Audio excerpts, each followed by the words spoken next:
Hello बच्चों, मेरा नाम डॉक्टर कपिल जैन। मैं आपका केमिस्ट्री प्रोफेसर आज इस लेक्चर में आपके सामने वापस आ गया हूं। परमाणु संरचना में जो बोहर का परमाणु मॉडल है उससे संबंधित कुछ प्रश्न आपको मैंने पिछली कक्षा में बताए थे, पिछली क्लास में बताए थे। आज बोहर के परमाणु मॉडल में ही एक और बहुत महत्वपूर्ण कॉन्सेप्ट है, वो है हाइड्रोजन स्पेक्ट्रम, उनसे रिलेटेड फॉर्मूला, सूत्र और उनसे संबंधित प्रॉब्लम्स जो आपको कॉम्पिटिटिव एग्जाम्स में देखने को मिलती हैं। तो ये आज मैं आपके साथ डिस्कस करने जा रहा हूं। ओके, तो शुरू करते हैं। हाइड्रोजन स्पेक्ट्रम, स्पेक्ट्रम इसका मतलब होता है विभिन्न जो कलर्स होते हैं, विभिन्न जो रंग होते हैं उनका एक प्रकार। जैसे इसका बहुत ही अच्छा उदाहरण इंद्रधनुष है, रेनबो है। जब बारिश होती है तो बारिश होने के तुरंत बाद अगर सूरज का प्रकाश निकल जाता है तो जो वायुमंडल में उपस्थित बारिश की बूंदें हैं वो प्रिज्म की भांति व्यवहार बताती हैं, और जो सन से निकलने वाली लाइट है जब इस प्रिज्म से टकराती है तो जो 7 कलर्स होते हैं, 7 कलर के अंदर वो क्या हो जाती है, स्प्लिट हो जाती है, जिससे कि हमको इंद्रधनुष दिखता है। तो इंद्रधनुष एक स्पेक्ट्रम का प्रकार है। ऐसे ही आप देखिए, यहां पर आपको एक पिक्चर दिख रही है। इस पिक्चर में स्पेक्ट्रोमीटर ट्यूब लगी हुई है। मतलब जब केमिस्ट लैब में स्पेक्ट्रम को देखने की कोशिश करते हैं तो मुख्यतः स्पेक्ट्रोमीटर ट्यूब का उपयोग करते हैं। और देखिए, जो स्पेक्ट्रोमीटर ट्यूब है उसके लेफ्ट हैंड साइड में कैथोड रे ट्यूब लगी हुई है, कैथोड किरण नलिका। कैथोड किरण नलिका में हाइड्रोजन गैस के जो अणु होते हैं उनको भर दिया जाता है, और भरने के बाद बहुत उच्च वोल्टेज के ऊपर और निम्न दाब के ऊपर इनको एक्साइट किया जाता है, उत्तेजित किया जाता है। तो इससे होता क्या है, हाइड्रोजन जो अणु हैं उनके अंदर उपस्थित हाइड्रोजन के परमाणु उत्तेजित होते हैं, और हम ये पहले ही पढ़ के आ रहे हैं, प्रत्येक हाइड्रोजन परमाणु में एक ही इलेक्ट्रॉन उपस्थित होता है। इसका मतलब मैं चाहे हाइड्रोजन परमाणु बोलूं या उसमें उपस्थित इलेक्ट्रॉन बोलूं, एक ही बात है। तो हाइड्रोजन के परमाणु अर्थात इलेक्ट्रॉन ये न्यूनतम ऊर्जा स्तर से उच्चतम ऊर्जा स्तर में चले जाते हैं, और उसके बाद जब इस वोल्टेज को कट किया जाता है तो ये वापस क्या होते हैं, आंसर डी एक्साइट होते हैं, मतलब अपनी न्यूनतम ऊर्जा अवस्था में आते हैं। और ऑब्वियस है, अगर ये न्यूनतम ऊर्जा अवस्था में आएंगे तो इन्होंने ये जो एक्सेस अमाउंट ऑफ एनर्जी है, ये जो बहुतायत वाली ऊर्जा है जिसको ये अवशोषित करके ऊपर गए थे, तो ये क्या करेंगे, जब वापस नीचे आएंगे इस एक्सेस अमाउंट ऑफ एनर्जी को ये फोटोन के रूप में उत्सर्जित कर देते हैं। किसके रूप में, फोटोन, मतलब प्रकाश के रूप में। प्रकाश मतलब फोटोन, है ना। तो ये जो फोटॉन्स हैं, ये जो प्रकाश है, ये देखिए आपको इस स्पेक्ट्रोमीटर ट्यूब में आगे दिख रही है कुछ स्लिट्स। स्लिट्स का मतलब ऐसी प्लेट्स होती हैं जिसमें से जब इस प्रकाश को गुजारते हैं तो ये एक नैरो बीम में, एक पतली बीम में परिवर्तित हो जाती है। और ये जो नैरो बीम है वो देखिए वहां पर प्रिज्म लगा हुआ है। इस प्रिज्म से जब टकराती है तो प्रिज्म इस प्रकाश का क्या कर देता है, आंसर है स्प्लिटिंग कर देता है, मतलब इसको विभिन्न रंगों में तोड़ देता है। तो ये जो स्प्लिटिंग ऑफ लाइट है, प्रकाश का जो स्प्लिट हुआ, इसी को हम यहां पर क्या बोलते हैं, हाइड्रोजन का स्पेक्ट्रम। क्या बोलते हैं, हाइड्रोजन का स्पेक्ट्रम। यहां पर जो हाइड्रोजन का स्पेक्ट्रम है ये मुख्यतः हमको रेखाओं के रूप में दिखता है। वो देखिए रेखाएं, और नीचे आप देखिए इस पिक्चर के अंदर आपको दिख रहा है कि कुछ अलग अलग रंगों की रेखाएं हैं, ग्रुप ऑफ लाइंस हैं, लाइंस हैं जिनकी अलग अलग तरंग दैर्ध्य है। दिख रहा है बच्चों। तो यहां पर जो मुख्यतः हमको कुछ बिंदु याद रखने चाहिए, किसमें, हाइड्रोजन स्पेक्ट्रम में, वो देखिए ये हैं। ये मुख्यतः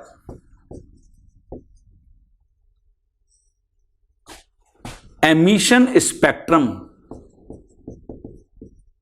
एमिशन मतलब उत्सर्जन स्पेक्ट्रम है।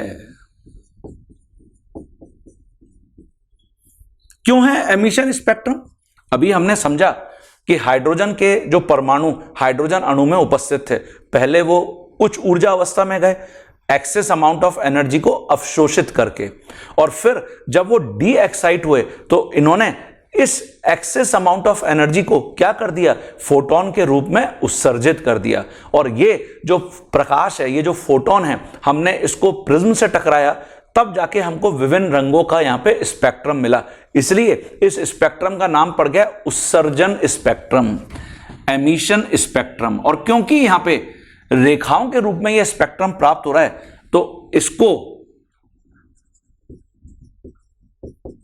लाइन स्पेक्ट्रम, मतलब रेखीय स्पेक्ट्रम, अथवा एटॉमिक स्पेक्ट्रम, परमाणुवीय स्पेक्ट्रम भी बोलते हैं। परमाणुवीय इसलिए क्योंकि हाइड्रोजन के जो परमाणु हैं वो जब डी एक्साइट हो रहे हैं तब जाके हमको यहां पे फोटॉन्स प्राप्त हो रहे हैं, तो एटॉमिक स्पेक्ट्रम, परमाणुवीय स्पेक्ट्रम भी बोलते हैं।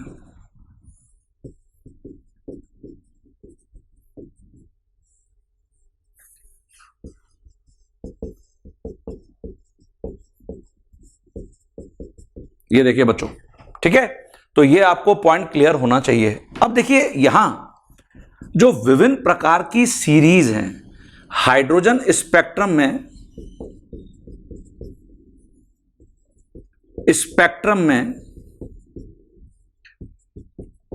उपस्थित विभिन्न सीरीज, मतलब अलग अलग जो तरंग दैर्ध्य वाले फोटोन हैं उनको अलग अलग जो वैज्ञानिक है उनके नाम पर यहां पे रखा गया है। देखिए कैसे, यहां पर मैं लिख रहा हूं सीरीज, यहां पे मैं लिख रहा हूं निम्नतम ऊर्जा स्तर,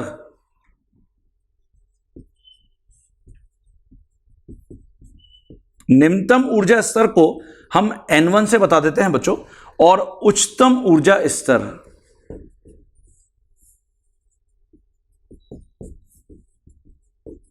इसको N2 से बता देते हैं। मतलब ये लोअर एनर्जी ऑर्बिट है स्तर, और इसको हम कोश बोल सकते हैं, और ऐसे ये उच्चतम ऊर्जा स्तर अथवा कोश बोल सकते हैं। ठीक है, कि निम्नतम ऊर्जा कोश और उच्चतम ऊर्जा कोश इन विभिन्न प्रकार की सीरीज के लिए क्या क्या होंगे। और ऐसे ही जिस क्षेत्र जिसमें इस सीरीज के फोटोन गिरते हैं, ये देखिए इस सीरीज के फोटोन गिरते हैं,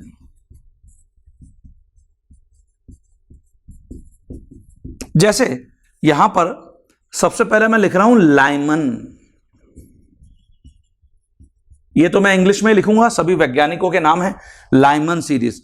लाइमन सीरीज का जो निम्नतम ऊर्जा कोश या स्तर है वो 1 है, ये देखिए, और उच्चतम ऊर्जा कोश 2, 3, 4, माने किसी भी उच्चतम ऊर्जा कोश से जब भी फोटोन पहले ऊर्जा कोश में गिरते हैं तो हम इसको लाइमन सीरीज बोलते हैं। और इन सभी का जो तरंग दैर्ध्य है फोटोन का वो देखिए अल्ट्रावायलेट रीजन में मिलता है, अल्ट्रावायलेट रीजन। ऐसे ही इसकी जगह जो सेकंड सीरीज हमारे पास है वो है बार्मर सीरीज। बार्मर सीरीज जो है उसका जो निम्नतम ऊर्जा कोश है वो 2 है बच्चों, तो उच्चतम ऊर्जा कोश 3, 4, 5 इंफिनिटी तक कुछ भी हो सकता है। ये सभी विजिबल जो हमने पढ़ी है ना इलेक्ट्रोमैग्नेटिक रेडिएशंस में, है ना, उसके अंदर जो विजिबल रीजन वाले फोटोन की तरंग दैर्ध्य है उनसे ये सारे फोटोन की तरंग दैर्ध्य मैच करेगी। तो ये विजिबल रीजन वाले जितने भी फोटोन हैं वो सब बार्मर सीरीज में है। ऐसे ही पाशन, ये देखिए पाशन सीरीज, पाशन सीरीज के लिए निम्नतम ऊर्जा कोश 3 है, उच्चतम ऊर्जा कोश 4, 5, 6 कुछ भी हो सकता है इंफिनिटी तक।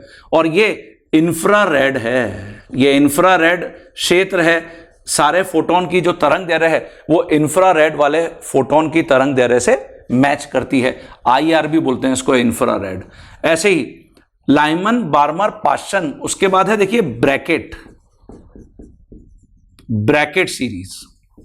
इसके लिए जो निम्नतम ऊर्जा कोश है वो 4 है, उच्चतम 5, 6, 7 अथवा अनंत तक हो सकता है। अब ये सारे इंफ्रारेड में मिलेंगे बच्चों। ऐसे ही पी फंड, ये साइंटिस्ट का नाम है पी फंड, है ना, फोकट फंड नहीं है, पी फंड, पी फंड। तो यहां पे ये निम्नतम ऊर्जा कोश 5 है, तो उच्चतम ऊर्जा कोश 6, 7, 8 इंफिनिटी तक हो सकता है। ये भी इंफ्रारेड है। और ऐसे ही यहां हमफ्री,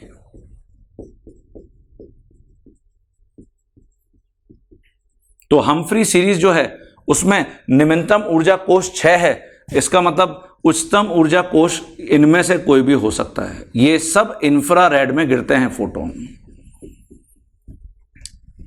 तो ये जो सीरीज है, ये जो ग्रुप ऑफ लाइंस हैं, मतलब हम इसको कह सकते हैं रेखाओं का समूह,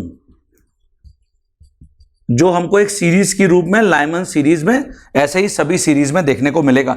याद इसको ऐसे रखना बच्चों आज के बाद, L B P B P और एच। ये देखिए, ये पहला जो अल्फाबेट है मैंने उसको उठा लिया है। लो बीपी, बीपी हाई, मतलब बीपी लो भी रहता है और बीपी हाई भी रहता है। क्या करें, लो बीपी, बीपी हाई। तो इसका फायदा क्या होगा बच्चों, आपको याद रखने में आसानी रहेगा कि कौन से सीरीज का जो निम्नतम ऊर्जा कोश है वो कौन सा है। जैसे हमने तुरंत ब्रैकेट आपसे पूछा कि ब्रैकेट सीरीज का निम्नतम ऊर्जा कोश कौन सा है, तो आपका आंसर क्या होगा, लाइमन बार्मर पास्चन ब्रैकेट, अर्थात निम्नतम ऊर्जा कोश 4 होगा। तो याद रखने में आपको आज के बाद ये हेल्प करेगा। समझ रहे हैं बच्चे। अब ये जो मैंने लिखा है कि रेखाओं का समूह, तो देखिए जो मैं यहां पे लिख रहा हूं, हाइड्रोजन स्पेक्ट्रम में दिखने वाली विभिन्न सीरीज,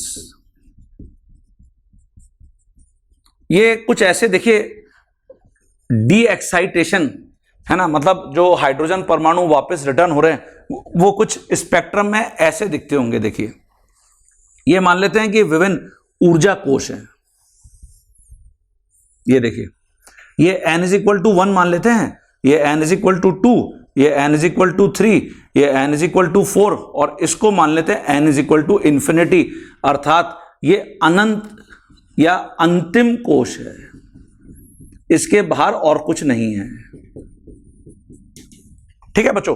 अब होता यह है कि किसी भी उच्च ऊर्जा कोश से जब ये देखिए पहले कोश में संक्रमण होता है, संक्रमण का मतलब हम बोलते हैं जंपिंग, ट्रांजिशन, मतलब किसी भी उच्च ऊर्जा कोश से जो हाइड्रोजन परमाणु में उपस्थित इलेक्ट्रॉन है अगर हमेशा पहले कोश में आएगा, जैसे इंफिनिटी से 1 में, 4 से 1 में, 3 से 1 में, 2 से 1 में, तो ये जो रेखाओं का समूह है इसी को हमने लाइमन सीरीज बोला है। तो यही हमने यहां पे लिखा था कि इसके लिए हमेशा जो निम्नतम ऊर्जा कोश है वो 1 होगा। ये देखिए, और उच्चतम 2 से 1, 3 से 1, 4 से 1, 5 से 1, अनंत से 1। तो ये देखिए ये इनके उच्चतम ऊर्जा कोश हैं। और ये जो हम यहां पर लाइन बता रहे हैं ना बच्चों, ये एक्चुअली क्या है, रेखाओं का समूह है, रेखाओं का समूह, या हम इसको बोलते हैं इलेक्ट्रॉन द्वारा किए गए संक्रमण, इलेक्ट्रॉन द्वारा किए गए, इंग्लिश में इसको बोलते हैं ट्रांजिशन, जंपिंग भी बोल सकते हो और संक्रमण भी बोल सकते हो, संक्रमण, अथवा इसको आप ये भी बोल सकते हो क्या, उत्सर्जित फोटोन। ये देखिए उत्सर्जित फोटोन, ये सब फोटोन उत्सर्जित हैं, उत्सर्जित फोटोन। अथवा आप इसको ये भी बोल सकते हो कि ये सब रेखाओं का समूह है ना। तो हम क्या क्या बोल सकते हैं, इलेक्ट्रॉन द्वारा किए गए ट्रांजिशन, या इसको इनको स्पेक्ट्रम रेखाएं भी बोल सकते हैं। क्या बोल सकते हो, स्पेक्ट्रम रेखाएं, ये स्पेक्ट्रम रेखाएं हैं।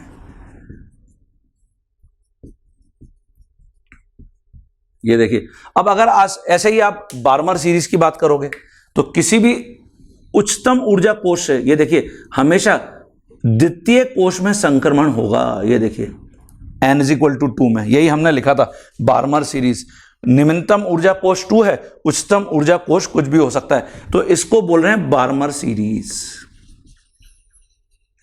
इसके बाद पाषाण है, तो पाषाण के लिए किसी भी उच्च ऊर्जा कोश से हमेशा संक्रमण 3 में होगा। ये देखिए, ये पाषाण सीरीज। तो ये मुझे लगता है सभी को क्लियर हो रहा है। तो हमने लिखा है लाइमन के लिए n1 1 है और n2 2 3 इंफिनिटी कुछ भी हो सकता है। बार्मर के लिए n1 2 है और n2 3 4 इंफिनिटी कुछ भी हो सकता है। पाषाण के लिए n1 3 है और n2 2 3, मतलब ये 3, क्योंकि n1 3 है तो n2 हो जाएगा 4 5 इंफिनिटी। ये देखिए बच्चों, और ऐसे ही हम सभी सीरीज के अंदर चलते हैं। ठीक है बच्चों, क्लियर है सभी स्टूडेंट्स को? तो ये पॉइंट्स आपको लाइमन सीरीज, बार्मर सीरीज, पाषाण सीरीज, किसी भी सीरीज से संबंधित मिल सकते हैं। अब एक और यहां पर मुख्य बात है, वो ये है कि लाइमन सीरीज में अगर आपसे पूछा जाता है कि लाइमन सीरीज की प्रथम रेखा कौन सी है, पहली रेखा, तो आपका आंसर होगा 2 से 1, ये पहली रेखा है। और ये जो 2 से 1 है, क्या इसके साथ सबसे कम ऊर्जा वाला फोटोन संलग्नित होगा? नहीं, सबसे ज्यादा ऊर्जा वाला फोटोन। सही बोल रहा हूं क्या मैं? नहीं भाई, देखिए ना, खुद सोचिए, अनंत से अगर यहां 1 में संक्रमण होता है तो इन दोनों कोशों की ऊर्जाएं सर्वाधिक होगी ना बच्चों, अर्थात इनका ऊर्जा अंतर भी सर्वाधिक होगा। जबकि अगर 2 से 1 में संक्रमण हो रहा है तो इसका मतलब सबसे कम ऊर्जा संलग्नित होगी। ओके, तो जो हम प्लांक के क्वांटम सिद्धांत में पढ़ के आए हैं, क्या ये सूत्र energy is equal to h nu या sc/λ, इसका बहुत अच्छा उपयोग यहां पर देखने को मिलता है। देखिए मैं बताता हूं आपको, सबसे पहले ये लिख लीजिए सभी, मैं इस साइड को रफ करूंगा। देखिए बच्चों, जैसे यहां कुछ मुख्य बिंदु,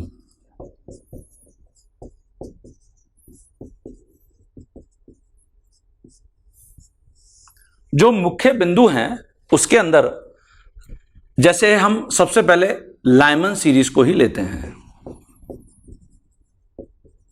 और आपसे पूछा जाता है लाइमन सीरीज की फर्स्ट लाइन बताइए। फर्स्ट लाइन, जिसको हम प्रथम रेखा भी बोलते हैं। तो देखिए जरा, जो फर्स्ट लाइन का मतलब होगा, मैंने अभी आपको बताया, जब 2 से 1 में संक्रमण होगा तो जो फोटोन उत्सर्जित होगा वो प्रथम रेखा को यहां पे बताएगा। तो इसका मतलब फर्स्ट लाइन ये हो गया n1 का मान 1 तथा n2 का मान 2। ये देखिए, पहला कोश और ये दूसरा कोश, मतलब दूसरे से पहले कोश में संक्रमण होगा। क्या सबसे कम ऊर्जा का फोटोन है ये? अभी आपको मैंने बताया हां, तो हम इसको सबसे कम ऊर्जा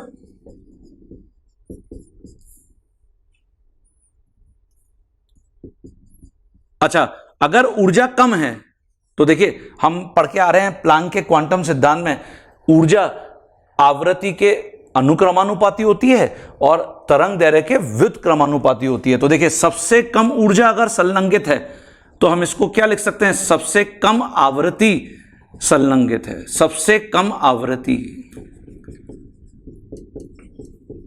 जिसको हम न्यू से रिप्रेजेंट कर रहे हैं।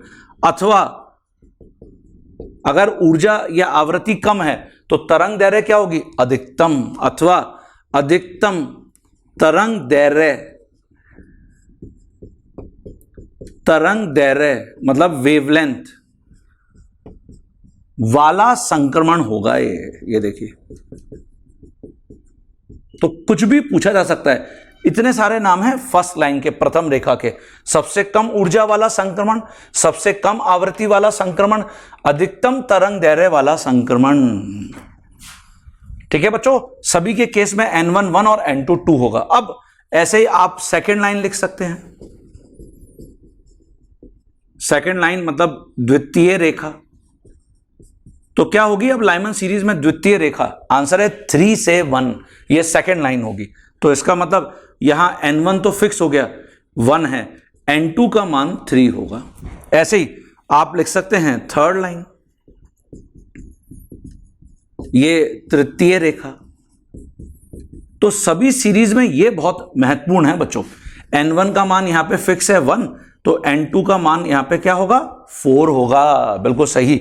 ऐसे ही फोर्थ लाइन, और ऐसे ही देखिए हम यहां पे लिख सकते हैं लास्ट लाइन, जिसको कहते हैं अंतिम रेखा।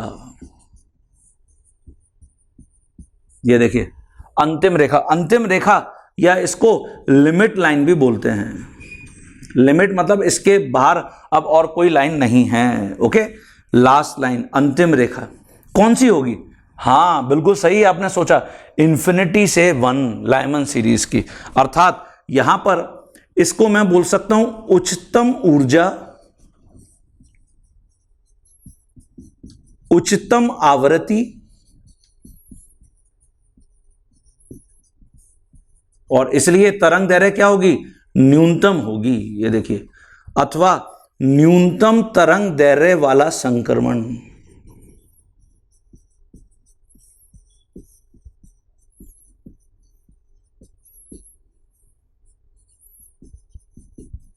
ठीक है बच्चों, समझ में आ रहा है सभी बच्चों को?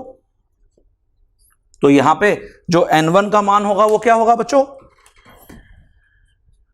n1 का मान तो 1 है, और n2 का मान क्या होगा बच्चों? इंफिनिटी। ये देखिए इंफिनिटी से 1 में संक्रमण, तो n1 1 और n2 इंफिनिटी। तो जो लाइमन सीरीज है उसका जो ग्राउंड स्टेट होता है, मतलब न्यूनतम ऊर्जा वाला कोश, वो हमेशा 1 होता है। अब तुमसे बार्मर सीरीज के लिए अगर पूछा जाए, बताइए बार्मर सीरीज की प्रथम रेखा कौन सी है, तो आपका आंसर क्या होगा? सर 3 से 2। द्वितीय लाइन कौन सी है? 4 से 2। और अनंत मतलब जो लास्ट लाइन है वो अनंत से 2। तो बार्मर सीरीज के लिए जो न्यूनतम ऊर्जा वाला कोश है वो तो फिक्स है 2। ऐसे पाषाण के लिए लिख सकते हो। प्रथम रेखा कौन सी है? 4 से 3। द्वितीय रेखा कौन सी होगी? आंसर है 5 से 3। ऐसे चलते जाएंगे हम। सभी को बच्चों को क्लियर हुआ क्या? तो मैं बार्मर सीरीज, पाषाण सीरीज के लिए भी कुछ बिंदु यहां पे लिखता हूं, बहुत महत्वपूर्ण है बच्चों ये। ओके, तो लिखते हैं जरा। हाँ बच्चों देखिए, मैंने जैसे बार्मर सीरीज के लिए यहां पर फिर वही सारे वर्ड्स, सारे टर्म्स लिखे हैं। जैसे फर्स्ट लाइन लिखा है प्रथम रेखा, सबसे कम ऊर्जा अथवा सबसे कम आवृत्ति अथवा सबसे अधिकतम तरंग दैर्घ्य वाला संक्रमण। अभी मैंने आपको इसके लिए बताया, जो प्लैंक का क्वांटम सिद्धांत है, हमेशा हम फोटोन प्रकाश के लिए उसी का उपयोग करते हैं। ई डायरेक्टली प्रोपोर्शनल न्यू के होता है और इनवर्सली प्रोपोर्शनल लैम्डा के होता है। तो बार्मर सीरीज की प्रथम रेखा n1 और n2 का मान आपको भरना है। सेकेंड लाइन द्वितीय रेखा n1 n2 का मान। थर्ड लाइन तृतीय रेखा n1 n2 का मान। फोर्थ लाइन चतुर्थ रेखा n1 n2 का मान। ऐसे ही लास्ट अथवा लिमिट, जिसको हमने अंतिम रेखा बोला है ना, उच्चतम ऊर्जा, उच्चतम आवृत्ति अथवा न्यूनतम तरंग दैर्घ्य वाला संक्रमण, इसके लिए n1 और n2 भरना है। तो भर सकते हैं सभी, कोशिश करिए, फिर मैं आपको आपके आंसर्स चेक करवाता हूं। हाँ बच्चों, तो आपने देखिए क्या लिखा होगा। प्रथम रेखा जो है बार्मर सीरीज की, n1 तो उसका फिक्स है 2, n2 हो जाएगा 3, अर्थात ये 3 से 2 में संक्रमण होगा, तब हमको ये प्रथम रेखा मिलेगी। फिर द्वितीय लाइन n1 तो 2 ही है, n2 4 हो जाएगा। ऐसे ही तृतीय लाइन n1 2, n2 5 हो जाएगा। ऐसे ही चतुर्थ रेखा n1 2, n2 6 हो जाएगा। तो 6 से 2 में संक्रमण, 5 से 2 में संक्रमण, 4 से 2 में संक्रमण। हमेशा ऊपर वाले कोश से नीचे वाले कोश में ही संक्रमण होता है ये। क्यों? क्योंकि हाइड्रोजन स्पेक्ट्रम किसका उदाहरण है? उत्सर्जन स्पेक्ट्रम, अभी बताया था आपको मैंने। और ऐसे ही लास्ट या लिमिट लाइन n1 का मान तो 2 फिक्स है, बट n2 क्या होगा? इंफिनिटी। ये देखिए बच्चों, ठीक है बच्चों, क्लियर है क्या सभी बच्चों को? तो ये आपने अपने आंसर्स भरे होंगे। ऐसे मैं कुछ और यहां पे पॉइंट्स लिख देता हूं। देखिए बच्चों, जैसे इसकी जगह पाषाण सीरीज, तो जो पाषाण सीरीज है उसके लिए अगर आपसे पूछा जाता है फर्स्ट लाइन, प्रथम रेखा, तो मुझे लगता है कि अब आप आसानी से भर पाएंगे n1 का मान और n2 का मान, है ना। ऐसे ही सेकेंड लाइन, जिसको हमने द्वितीय रेखा बोला है, और यह आपको हमेशा क्लियर है कि जो फर्स्ट लाइन है वो सबसे कम ऊर्जा, सबसे कम आवृत्ति या सबसे अधिकतम तरंग दैर्घ्य वाला संक्रमण होता है। यहां पे n1 और n2 का मान भरना है। ऐसे ही थर्ड लाइन, तृतीय रेखा, इसके लिए n1 और n2 का मान भरना है। और ऐसे ही लास्ट लाइन, लिमिट लाइन,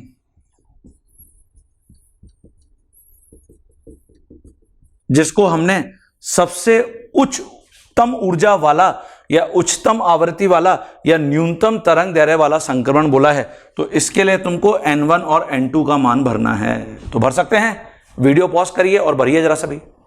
हाँ बच्चों, तो आंसर चेक करें।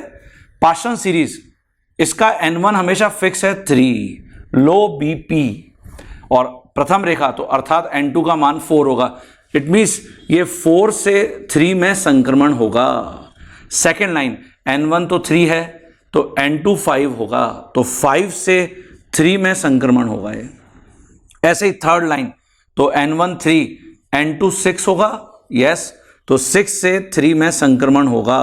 और ऐसे ही लास्ट लाइन, n1 तो 3 है, n2 क्या होगा, इन्फिनिटी, अर्थात ये इन्फिनिटी से 3 में संक्रमण होगा। ये देखिए, तो अब मुझे लगता है कि आपको समझ में आ गया। तो अब किसी भी प्रकार की टर्म आपको देखने को मिलती है, आप बहुत आसानी से उसमें n1 और n2 मतलब जो होने वाले संक्रमण है उनका मान भर पाएंगे। ठीक है, तो मैं यहाँ पे कुछ प्रॉब्लम्स लिखता हूँ, देखते हैं उनका आंसर आप दे पाएंगे क्या। ये पहले लिख लीजिए। हाँ बच्चों देखिए, मैंने यहाँ पे लिखा है निम्नलिखित के लिए n1 तथा n2 के मान बताओ। आपको ये मैंने कुछ टर्म्स दिए हैं, आपको n1 और n2 के मान इनके लिए भरने हैं। क्या भर सकते हैं क्या? कोशिश करिए, फिर मैं आपके आंसर्स आपको चेक कराता हूं। सबसे पहले मैंने लिखा है हम्फ्री सीरीज का उच्चतम ऊर्जा वाला संक्रमण, पी फंड के लिए तृतीय रेखा, ब्रैकेट सीरीज के लिए न्यूनतम आवृत्ति वाला संक्रमण, पाशन सीरीज के लिए अधिकतम तरंग दैर्घ्य वाला संक्रमण, हम्फ्री के लिए लास्ट लाइन। तो वीडियो को पॉज करके सबसे पहले n1 और n2 भर लीजिए। हाँ बच्चों, तो चेक करते हैं। देखिए, हम्फ्री सीरीज का उच्चतम ऊर्जा, तो देखिए उच्चतम ऊर्जा है ना, इसका मतलब क्या है, हम सबसे पहले ये फॉर्मूला लिख लेते हैं। ऊर्जा उच्चतम है, इसका मतलब ये तो लास्ट लाइन है, और हम्फ्री सीरीज लो बीपी हाई, तो n1 का मान तो 6 पक्का है और n2 का मान इन्फिनिटी होगा, अर्थात ये इन्फिनिटी से 6 में संक्रमण होगा। ये देखिए, तो ये आपका आंसर होना चाहिए। चेक कर लीजिए इसको। पी फंड के लिए तृतीय रेखा, तो पी फंड के लिए तृतीय रेखा, तो पी फंड n1 का मान कितना है, 5। तो अगर 6 से 5 में होता संक्रमण तो प्रथम रेखा, 7 से 5 में होता तो द्वितीय रेखा, 8 से 5 तो ये तृतीय रेखा है। ये देखिए, ऐसे ब्रैकेट सीरीज के लिए न्यूनतम आवृत्ति वाला संक्रमण, तो देखिए फिर वही फॉर्मूला, ये आवृत्ति न्यूनतम अर्थात ऊर्जा भी न्यूनतम। ठीक है, तो इसका मतलब ये तो क्या है, आंसर है प्रथम रेखा ही है। ये तो प्रथम रेखा ही पूछ रहा है जिसकी न्यूनतम आवृत्ति होती है। सही बोल रहा हूं ना मैं? और bracket Lyman Barmer Paschen bracket, इसका मतलब n1 का मान 4, तो n2 का मान क्या होगा, आंसर है 5। ये 5 से 4 में संक्रमण होगा। तो देखिए, ऐसे पहचाना जाता है और ऐसे आपको प्रॉब्लम देखने को मिल सकती है। पाशन सीरीज के लिए अधिकतम तरंग दैर्घ्य, फिर वही तरंग दैर्घ्य अगर अधिकतम है तो ऊर्जा क्या है, न्यूनतम, इसका मतलब ये तो प्रथम रेखा ही है। और पाशन लाइमन बार्मर पाशन अर्थात n1 का मान 3, n2 का मान 4, तो देखिए 4 से 3 में संक्रमण होगा ये बच्चों। और हम्फ्री के लिए लास्ट लाइन, तो n1 का मान 6, तो n2 का मान इन्फिनिटी। ये देखिए बच्चों, इन्फिनिटी से 6 में संक्रमण होगा ये। तो अपने आंसर्स आप चेक करिए, आपने यही भरे थे क्या? तो मुझे लगता है कि अब धीरे धीरे आपका कॉन्फिडेंस बिल्ट हो रहा होगा, कॉन्फिडेंस आपको आ रहा होगा कि इस प्रकार से हमको प्रॉब्लम मिलेगी। अब ये जो हमने अभी लिखा कि उच्चतम ऊर्जा कोश से निम्नतम ऊर्जा कोश में संक्रमण या इलेक्ट्रॉन जो जंप लगा रहा है ना, ऊर्जा का उत्सर्जन करके जो फोटोन के रूप में ऊर्जा उत्सर्जन कर रहा है, तो कितनी तरंग दैर्घ्य इस फोटोन के साथ संलग्नित होगी, तो इस तरंग दैर्घ्य का मान भी हम निकाल सकते हैं। और ये जो हमने लिखा है स्पेक्ट्रम रेखाएं, स्पेक्ट्रम रेखाओं की संख्या कितनी होती है वो भी हमारे पास फॉर्मूला सूत्र है। तो इन दोनों सूत्र के ऊपर मुख्यतः हमको प्रॉब्लम देखने को मिलती है। तो पहले तो ये लिख लीजिए, मैं फॉर्मूला यहां लिखता हूं। देखिए बच्चों, जैसे यहां मैं लिख रहा हूं कि हाइड्रोजन स्पेक्ट्रम में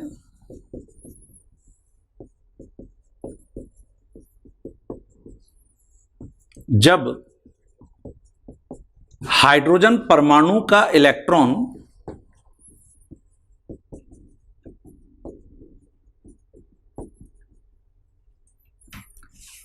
उच्च ऊर्जा कोश से, जिसको हमने N2 बोला है,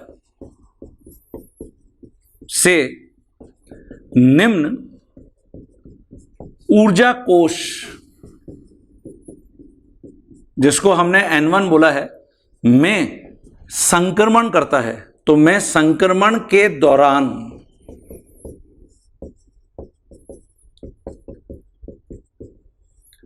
फोटोन की तरंग दैर्घ्य, जिसको हम लैम्डा से रिप्रेजेंट कर सकते हैं, अथवा तरंग संख्या, जिसको हमने वेव नंबर बोला था, संख्या की गणना।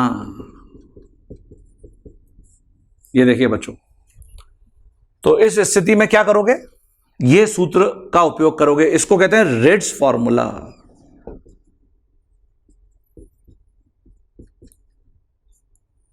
ये देखिए फॉर्मूला ये होता है 1/λ is equal to R Z square 1/N1 square minus 1/N2 square. ये देखिए 1/λ ये वेव नंबर के भी बराबर होता है, ये रिट्ज फॉर्मूला है। यहां जो आर आपको दिख रहा है, इसको एक्चुअली हम कहते हैं रिडबर्ग कांस्टेंट, रिडबर्ग स्थिरांक, और इसका मान फिक्स होता है 109678 सेंटीमीटर इनवर्स। ये आपको सामान्यतः प्रॉब्लम में एग्जामिनर दे देता है, रफली इसको 10⁵ सेंटीमीटर इनवर्स या 10⁻⁷ मीटर इनवर्स लिख सकते हो बच्चों। N1 और N2 पता ही है, N2 उच्च ऊर्जा कोश है और N1 निम्न ऊर्जा कोश है, ठीक है। Z परमाणु क्रमांक है, ठीक है बच्चों। तो ये फॉर्मूला का क्या उपयोग है, अगला जो लेक्चर होगा ना उसमें आप इसको देखेंगे कि मैं कैसे इस फॉर्मूला का उपयोग करके डिफरेंट टाइप के प्रॉब्लम्स को अप्रोच करता हूं। अच्छा, एक और मुख्य बात, जो स्पेक्ट्रम रेखाओं की संख्या है, ये देखिए स्पेक्ट्रम रेखाओं की संख्या,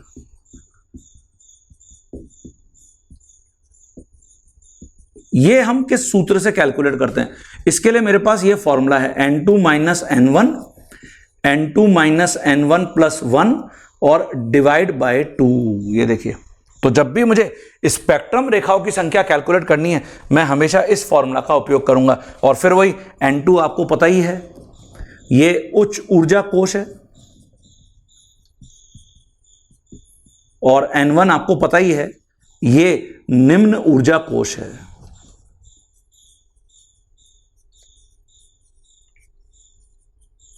तो इस लेक्चर में आपको ये मैंने सारे पॉइंट्स बता दिए कि हाइड्रोजन स्पेक्ट्रम से संबंधित आपसे क्या क्या पूछा जा सकता है। इसी के अगले भाग में आप ये देखने जा रहे हो कि मैं इनसे संबंधित प्रॉब्लम्स को सॉल्व करता हुआ दिखूंगा, ठीक है बच्चों। तो मुझे लग रहा है कि ये पॉइंट्स आपको सभी को क्लियर हो गए, किस प्रकार से प्रथम रेखा, द्वितीय रेखा, तृतीय रेखा, इन सब संक्रमण को आप आसानी से पहचान सकते हैं, ये भी आपको क्लियर हो गया।